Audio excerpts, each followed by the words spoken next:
Sarah, hey Nam, thanks for meeting me. I just got here a few days ago and I'm trying to figure things out. Apart from the essentials, what about other costs like shopping or entertainment? Nam, there are definitely other expenses.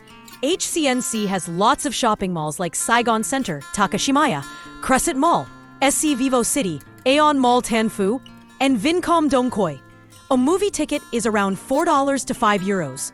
If you plan to take extra classes, like language or tutoring, that can cost between €15 and €35 per hour.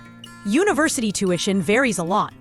Healthcare costs depend on whether you go to a public or international facility. Health insurance is recommended.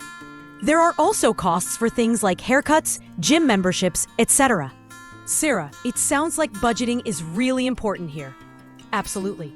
You can look into financial management methods like the 6 jars method or the 50-20-30 rule. Some payment methods, like credit cards, offer cashback, which can help save money, like home credits 10% cashback on dining on weekends. Sarah, that's interesting. And what about jobs? I might look for part-time work later. The job market in HCNC is competitive.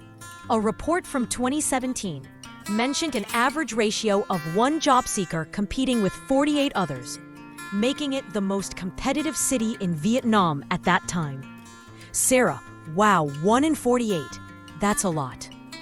Nam, yeah, so it's a dynamic city with lots of opportunities and things to experience.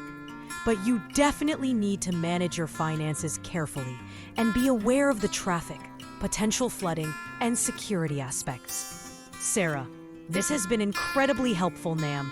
Thank you so much for all the detailed information. Nam, no problem, Sarah. Glad I could help. Let me know if you have more questions as you settle in.